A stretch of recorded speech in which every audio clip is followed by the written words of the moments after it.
আসসালামু আলাইকুম প্রিয় ভিউয়ার্স, আজকে আমি আপনাদের দেখাবো যে আমার ফার্মে কি বর্তমানে সমস্যা আছে, মানে ঘরের যে ম্যানেজমেন্টে যে কি সমস্যা আছে এইটা আমি আপনাদের সামনে তুলে ধরবো। কি ম্যানেজমেন্টগুলোর কারণে বিভিন্ন ধরনের সমস্যার আমি সম্মুখীন হইতে আছি, এগুলো কিভাবে সমাধান করা যায় সেই বিষয়ে আমি আজকে আপনাদের সাথে আলোচনা করব এবং পাশাপাশি এইগুলো আপনাদের সুন্দরভাবে গুছ করে তারপরে দেখাবো কোন পদক্ষেপগুলো নিলে ফার্মে আপনার সমস্যা হবে না। তো ভিউয়ার্স, চলুন আমরা তাহলে ভিতরে চলে যাই। প্রিয় ভিউয়ার্স, আমরা এখন আমাদের ফার্মের ভিতরে প্রবেশ করে আপনাদের সমস্যাগুলো দেখাচ্ছি এবং এটার সমাধান কি সেটাও আমি বলে দিচ্ছি। তো আমরা ফার্মের ভিতরে প্রবেশ করলাম। এই যে দেখুন, এটা হলো যে আমার পুরো 1000 মুরগির একটা শেড। এটা হলো যে 1000 মুরগির একটা লেয়ার মুরগির শেড।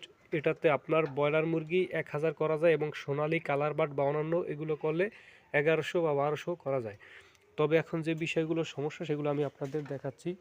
সর্বপ্রথমে যে সমস্যাটা সেটা হলো, দেখেন আমার এই যে মাচার উপরে আপনার কিছু দেওয়া নাই। আমার মাচাটা একদম, এই যে আমি দেখাচ্ছি আপনাদের, দেখেন আমার যে এই যে উপরের যে মাচাটা আছে, মাচাটা একদম মানে সম্পূর্ণ খালি, যার কারণে শীতের সময় শীত বেশি লাগে এবং গরমের সময় গরম বেশি লাগে।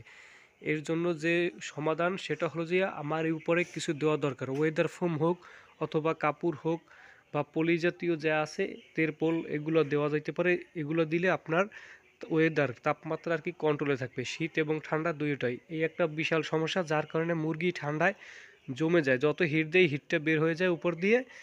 এর কারণে আমার হিটটা ঠিকভাবে হচ্ছে না, এই একটা সমস্যা। আর একটা সমস্যা হলো যে কি দর্শক, সেটা আপনারা কমেন্ট অবশ্যই জানাবেন।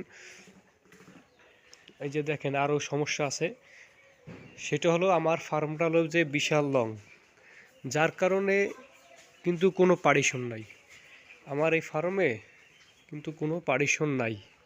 এই যে দেখুন প্রিয় দর্শক, ফার্মটা একদম এই মাথা থেকে ওই মাথা পর্যন্ত একদম পুরা খোলা, যার কারণে এই যে বাচ্চাগুলো আছে দেখেন কি অবস্থা। এই যে বাচ্চাগুলো কিন্তু জায়গায় জায়গায় কিছু কিছু জমাট বেঁধে আছে, এই যে আপনারা দেখতে পাচ্ছেন। তো আমার এখানে এই যে ঠিক আছে 1000 মুরগির যে কি অবস্থা দেখেন, মুরগিগুলো ইনশাল্লাহ আল্লাহর রহমতে খুব ভালো আছে, কিন্তু সমস্যাটা হলো আপনার এই যে মুরগি জমাট বেঁধে থাকে। তো ভাই, এখানে যদি 1000 মুরগি একসাথে থাকে, সবগুলো এক জায়গায় জমাট হলে, অলরেডি আমার এই যাবৎ 2টা মুরগি মর্টালিটি হয়েছে। আর কারণটা হলো পাইলিং হয়ে, আপনারা জানেন যে এক জায়গায় জ্বর হয়ে রয়েছে আর মুরগিগুলো উঠতে পারে নাই, যার কারণে পানিও খেতে পারে নাই, এজন্য কিন্তু মুরগি মারা গেছে। তো সমস্যাটা হলো এই, আমি যদি এই মুরগিগুলোর একটা পার্টিশন সিস্টেম করি তাহলে বোধহয় আমার এই সমস্যাটা হতো না। এই জন্য যে কাজটা করতে হবে সেটা হলো, এই যে ঘরের মাঝ বরাবর আছে, হ্যাঁ, এই ঘরের হলো যে আপনার এই যে মাঝ বরাবর আমি এখন নেট দিয়ে এই মুড়োমুড়ি আপনার নেট দিয়ে 2টা পার্টিশন করবো। এই সাইডে একটা করবো, এই সাইডে একটা করবো এবং এই সাইড দিয়েও আমি একটা পার্টিশন করব নেট দিয়ে। তো আমার বর্তমানে এই পার্টিশন করা না থাকার কারণে কিন্তু এই সমস্যাটা হচ্ছে। আর বাচ্চার ক্ষেত্রেও কিন্তু এই পার্টিশনটা করা খুবই মানে প্রয়োজন। আপনারা যদি পার্টিশন না করেন সেক্ষেত্রে কিন্তু পাইলিংয়ের শিকার হবেন এবং মুরগি একখানে জড়ো হয়ে কিন্তু আপনার মুরগির বাচ্চার মারা যেতে পারে বা বড় মুরগি থাকলেও মারা যেতে পারে। এই জন্য আপনার এখন আমার এই 2টাই সমস্যা। একটা হলো যে আমার উপরের কিছু নেই, হ্যাঁ, মাচার উপরে তাপমাত্রা নিয়ন্ত্রণ করতে পারছি না। আর একটা হলো যে মাঝখানে কোনো বেড়া নাই।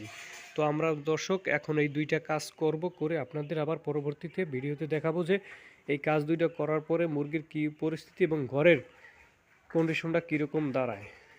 তো ভিউয়ার্স, আজকে এই পর্যন্ত। ধন্যবাদ, সকলে ভালো থাকেন।